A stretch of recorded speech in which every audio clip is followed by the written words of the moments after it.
के इस वीडियो में we will discuss advance tax का प्रैक्टिकल क्वेश्चन नंबर 1। तो लास्ट वीडियो में हम लोग ने देखा था कि एडवांस टैक्स का पूरा प्रैक्टिकल इंट्रोडक्शन, कि एडवांस टैक्स किसे बोलते हैं उसका मीनिंग देखा था, लॉजिकल मीनिंग देखा था, कितने अमाउंट के ऊपर एडवांस टैक्स भरा जाता है, किन किन को एप्लीकेबल है, उसकी ड्यू डेट्स क्या थी, वो सब हम लोग ने देखा था।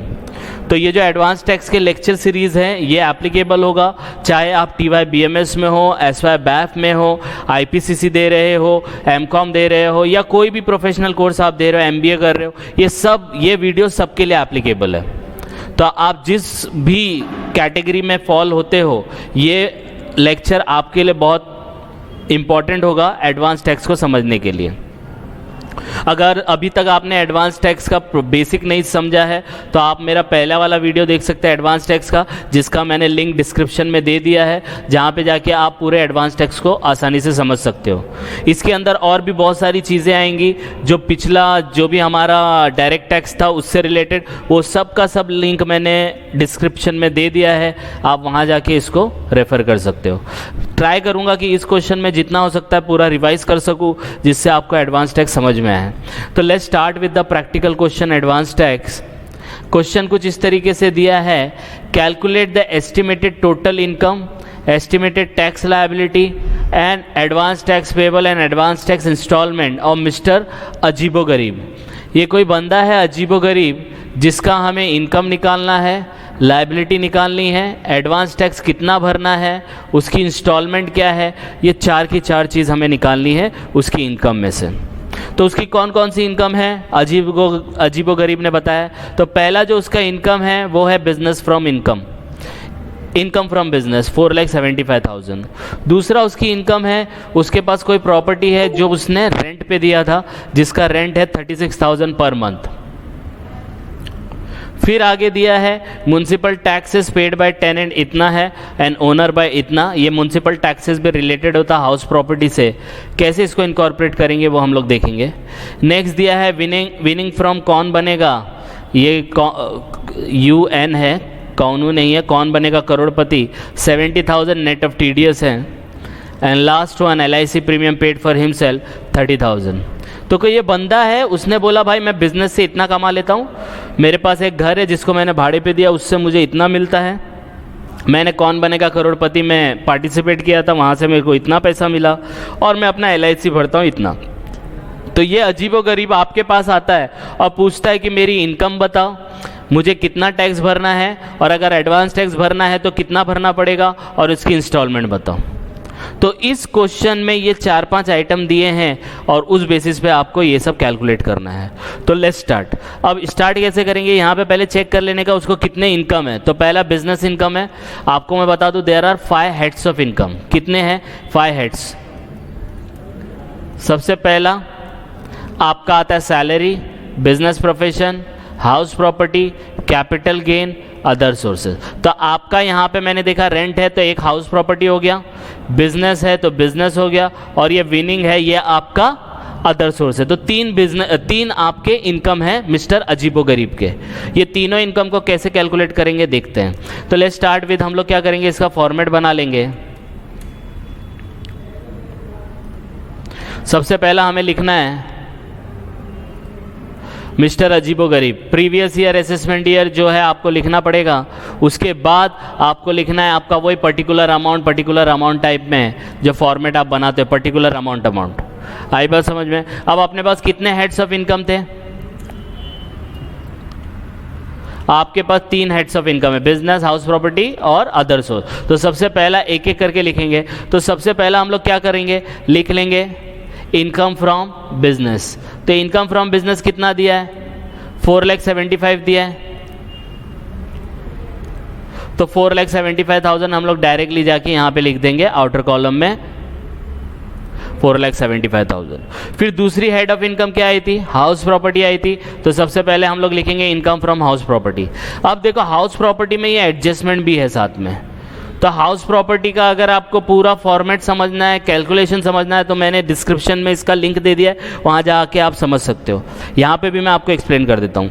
जब भी आपको हाउस प्रॉपर्टी से रेंट मिलेगा, कितना है 36,000 पर मंथ है, तो आपको क्या करना है, सबसे पहले उसका रेंट लिखना है। तो कितना है पर मंथ 36 है, तो साल का कितना होगा, तो इंटू 12 करेंगे। इंटू 12 करेंगे तो कितना आएगा, 4,32,000। अब यहाँ आपको मैं बता दूं, इनकम फ्रॉम हाउस प्रॉपर्टी के अंदर आपको कुछ चीज़ें माइनस करनी होती है। अब वो कौन कौन सी चीज़ें हैं वो मैं आपको बता देता हूँ। तो यहाँ पे देखो मैंने लिखा है इनकम फ्रॉम हाउस प्रॉपर्टी, जिसके अंदर आपको ये 3 चीज़ें माइनस करनी होती है। एक होता है म्युनिसिपल टैक्सेस, दूसरा होता है स्टैंडर्ड डिडक्शन 30% और तीसरा होता है इंटरेस्ट। तो इनकम फ्रॉम हाउस प्रॉपर्टी के अंदर ये 3 चीज़ें आपको माइनस करनी होती है।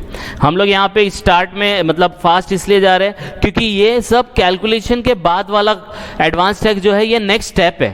तो अगर आपको इन सब चीज़ों को एकदम डीप में समझना है, ये चीज़ों को, तो फिर आपको प्रीवियस लेक्चर देखने पड़ेंगे। लेकिन मैंने ट्राई किया है कि आपको यहाँ पे एक्सप्लेन कर सकूँ। तो ये जो हाउस प्रॉपर्टी का इनकम है, इसके अंदर से 3 चीज़ें माइनस होती है।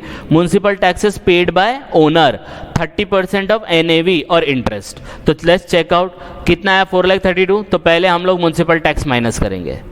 तो चेक करो म्युनिसिपल टैक्स कितना है, पेड बाय टेनेंट भी है, पेड बाय ओनर भी है। तो हम लोग को कौन सा लेना है, सिर्फ ओनर। सिर्फ यहाँ पे बोला है ना, देखो paid by owner only, paid by owner only. तो आपको दोनों लिखना है, municipal taxes paid by tenant ये आएगा 0 और पेड बाय ओनर जितना रहेगा वो आएगा 27,000। आई बात समझ में। जब इन दोनों को माइनस करोगे 4,32,000 में से ये माइनस होगा तो उसको हम लोग बोलेंगे नेट एनुअल वैल्यू, NAV। क्या बोलेंगे उसको, NAV बोलेंगे। NAV कितना आएगा, जब ये इसमें से इस माइनस होगा तो आपको माइनस करके मिलेगा तो 4,05,000 आएगा। तो 4,32,000 माइनस 27, 4,05,000। अब NAV आया, उसके बाद आपको ये 2 डिडक्शन माइनस करने, एक 30% ऑफ NAV और इंटरेस्ट। तो दोनों अमाउंट लिख लेने का आपको, डिडक्शन इंटरेस्ट है तो लिखने का, नहीं तो कोई ज़रूरत नहीं है, लेकिन फॉर्मेट के लिए लिख लो। तो 4,05,000 ये जो आपका आया उसका 30% हम लोग निकालेंगे तो आपको आ जाएगा 1,21,500। तो 4,05,000 का 30% निकाला तो कितना आया, 1,21,500। इंटरेस्ट आपको दिया नहीं है तो वो आएगा 0। 4,05,000 के अंदर से 1,21,500 माइनस करोगे तो आपको इनकम फ्रॉम हाउस प्रॉपर्टी मिलेगा 2,83,500। अब समझ में आया। तो उसको मिल रहा था रेंट 36,000 पर मंथ, लेकिन उसको एक्चुअल 2,83,500 पे टैक्स आएगा। तो उसकी इनकम फ्रॉम हाउस प्रॉपर्टी कितनी हो गई, 2,83,500 हो गई। आई बात समझ में। तो इसकी 2 हेड हो गया, एक बिजनेस इनकम को ले लिया, एक हाउस प्रॉपर्टी को ले लिया। अब हम लोग देखेंगे विनिंग्स। क्या देखेंगे, विनिंग। विनिंग क्या होता है, अदर सोर्स होता है। तो हम लोग क्या लिखेंगे, इनकम फ्रॉम अदर सोर्स। मैंने यहाँ पे नहीं लिखा है, आप चाहिए तो लिख सकते हो। हम लोग डायरेक्टली अब लिखेंगे यहाँ पे इनकम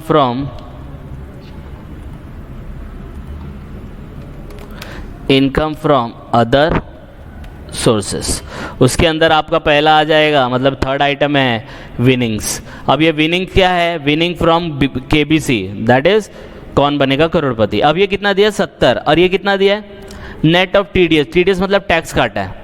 तो आपको टैक्स काट के अमाउंट नहीं लिखना है, आपको उसका ओरिजिनल अमाउंट लिखना है कि कितना आपको मतलब ओरिजिनल मिला है। अब एग्जाम्पल के तौर पे आपको 1 लाख रुपए आपने कमाया एग्जाम्पल के तौर पे, और 1 लाख रुपया ही आपने खर्चा कर दिया, तो आप 0 रुपए दिखाओगे क्या आपकी इनकम? नहीं, आपकी इनकम 1 लाख थी, उसमें से क्या माइनस हुआ वो बाद में बताएंगे। तो इन्होंने क्या बोला कि आपको 70,000 मिला नेट ऑफ TDS मतलब टैक्स काटने के बाद। तो आपको क्या करना पड़ेगा, टैक्स ऐड करके लिखना पड़ेगा। याद रखना टैक्स के अंदर सब चीज़ ग्रॉस पे लिखी जाती है, कोई भी चीज़ नेट पे नहीं होती है। नेट करना है वो गवर्नमेंट आपको बताएगा। तो 70,000 में टैक्स अमाउंट ऐड करो। अब आप बोलेंगे सर टैक्स अमाउंट कैसे निकलेगा, यहाँ पे तो रेट ही नहीं दिया है। तो याद रखना विनिंग के ऊपर जो टैक्स रेट होता है वो कितना % होता है, 30% होता है। तो 70,000 पे 30% ऐड करना पड़ेगा। तो कैसे ऐड करना है वो मैं आपको बताता हूँ। तो लेट्स टेक दिस एग्जाम्पल, 70,000 यहाँ पे लिखा है इंटू 100 क्यों करने का, क्योंकि 70,000 70% है, क्योंकि 30% माइनस हुआ ना, तो आपको उसको 100% करना है। तो इंटू 100 डिवाइड बाय 70, अगर ये भी नहीं समझता है तो देखो मैं यहाँ पे आपको लॉजिक के थ्रू एक्सप्लेन करता हूँ तो आपको समझ में आएगा। जैसे एग्जाम्पल के तौर पे 70,000 आया, ये आपका अमाउंट था, ये 70,000 70% है। ये 70,000 क्या है आपका 70%। क्यों 70% है?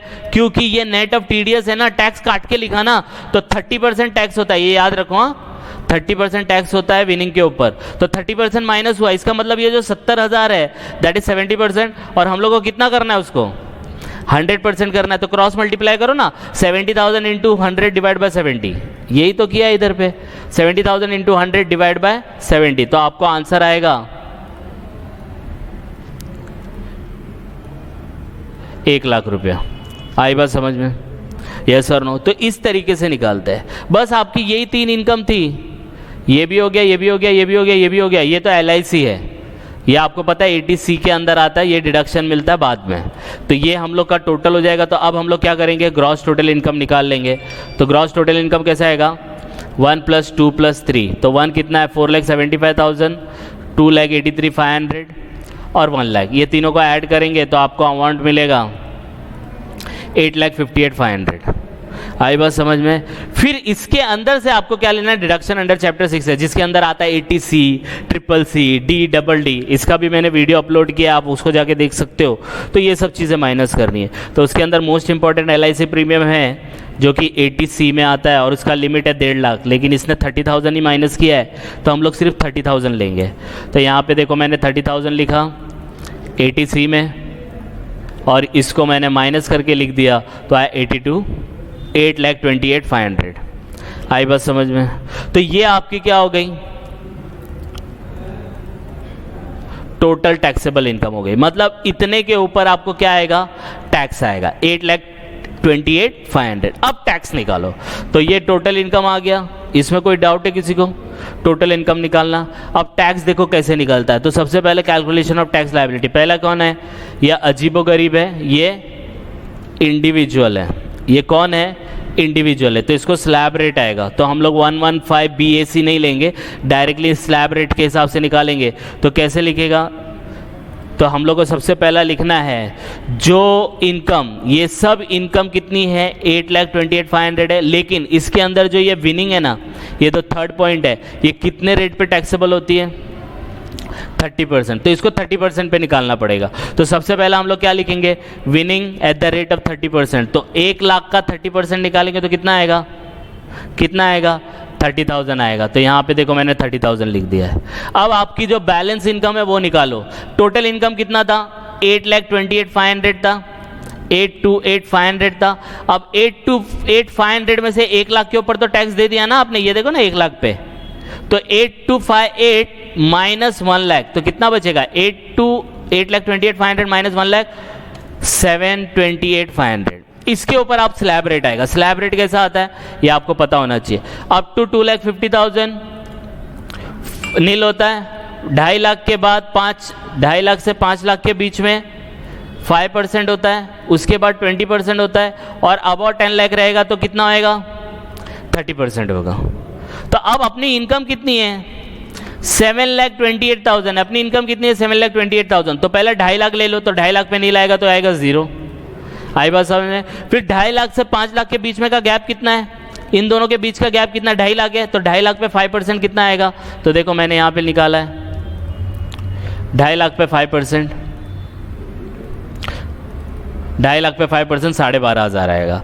फिर हम लोग 5,00,000 से 10,00,000 के बीच में, तो 5 से 10 के बीच में 5,00,000 का गैप होता है, लेकिन अपनी इनकम ही कितनी है, अपनी इनकम ही कितनी है 7,28,500 है। तो 5,00,000 से 7,28,500 के बीच का गैप कितना आएगा, तो इधर पे देखो मैंने दिया है, तो यहां पे आपका आएगा आंसर 47,500। ये कैसे आया देखो यहाँ पे बता देता हूँ।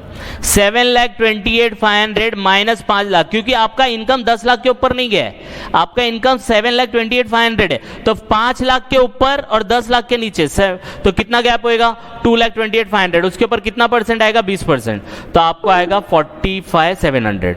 और 10,00,000 के ऊपर तो उसका इनकम गया ही नहीं है, तो यहाँ पे आ जाएगा नील। तो टोटल टैक्स लायबिलिटी उसका कितना होगा, इन सबको टोटल करो, तो यहाँ पे आपका टोटल टैक्स लायबिलिटी आएगा, पेबल आएगा मतलब 88,200।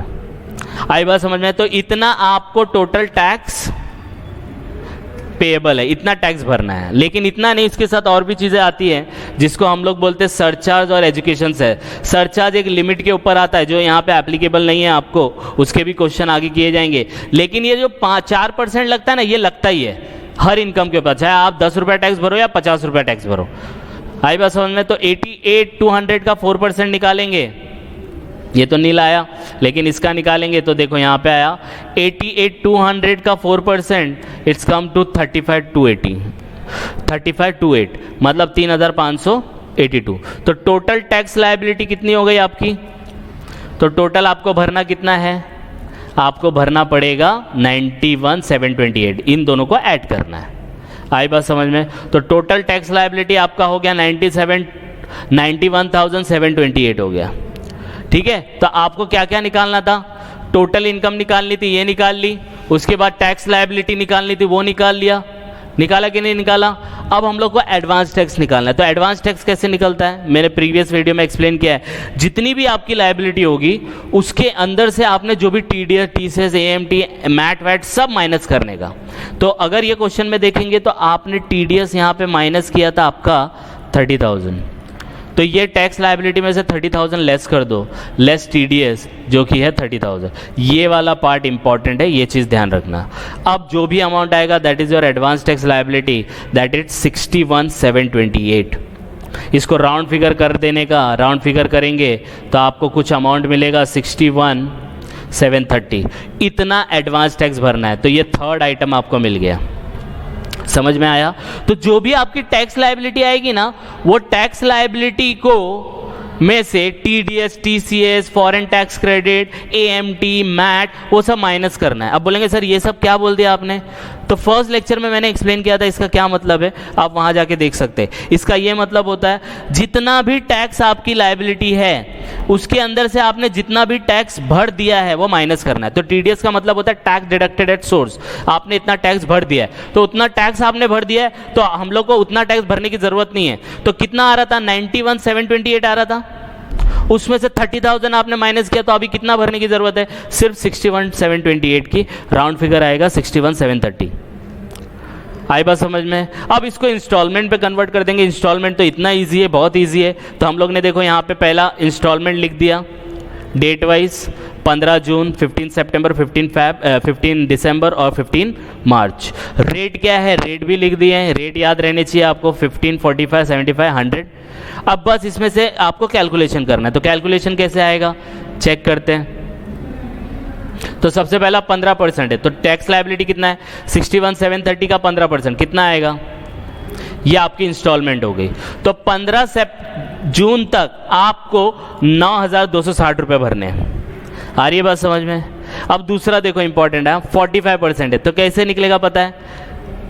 ध्यान से देखो, 61,730 का 45% माइनस 9260, जो भी आपने जून तक भरा है वो 45% निकालो, उसमें से 9260 माइनस करो, तो आपको कुछ अमाउंट मिलेगा 18,519। आई बात समझ में? इसको मैं एक्सप्लेन कर देता हूं तो आपको समझ में आएगा। देखो 61,730 इंटू 45% कितना आ रहा है? इतना आ रहा है, राउंड फिगर लेंगे हम लोग, बराबर है। उसमें से आपने कितना भर दिया है ना? 9260 भर दिया, तो माइनस करेंगे 2779 माइनस 9260 कितना आता है? 18,519। देखो ये आएगा इंस्टॉलमेंट, समझ में आया? सेम वे में 75% तो निकालो 61,730 का। तो देखो 61,730 का 75% निकाला, उसमें से कितना भर दिया आपने? एक ये अमाउंट भर दिया, एक ये अमाउंट दिए, दोनों अमाउंट भर दिया ना, तो ये दोनों को माइनस करो। इसलिए देखो यहाँ पे लिखा है 9260 18519। तो आपको अमाउंट कितना मिलेगा इधर पे? तो आपको इस टाइम पे भरना है फिर 18,519, तो आपको ये 15 दिसंबर तक भरना है। लास्ट कैसा निकलेगा? लास्ट एकदम इजी है, 100% लो, मतलब 61,730 का 100% उतना ही आएगा। फिर इसके ऊपर जितने भी माइनस किए तो ये तीनों अमाउंट माइनस करना है।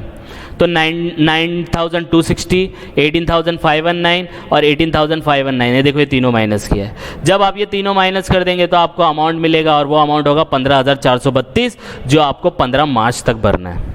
तो पहले हम लोग ने एडवांस टैक्स लायबिलिटी निकाला जो कि आया था इतना, फिर हम लोग ने देखा कि जून तक अपने को कितना भरना है, तो इतना भरने का है। फिर हम लोग ने देखा सितंबर तक कितना भरना है, तो इतना भरने का है। दिसंबर तक इतना और मार्च तक इतना। समझ में आया कैलकुलेशन? तो this is all about advance tax calculation. Advance tax कैसे कैलकुलेट किया जाता है, ये तो इंडिविजुअल का था। नेक्स्ट वीडियो में हम लोग देखेंगे कि कंपनी का अगर एडवांस टैक्स आता है तो उसे कैसे भरा जाता है। बाय द टाइम आप इसको गो थ्रू करो, मैं इसको छोटा भी कर देता हूँ तो आपको ये समझ में आएगा कि कैसे कैलकुलेशन हुआ है। ये पूरा क्वेश्चन आपका यहाँ पे है, आई बात समझ में? और बड़ा करके है, मैंने पूरा एक्सप्लेन किया है, तो आप उसको पॉज करके भी देख सकते हैं तो समझ में आएगा। ठीक है, ये आपका पूरा क्वेश्चन है, तो गो थ्रू करो। कुछ डाउट आएगा तो please comment and please like and subscribe for more videos. Thank you.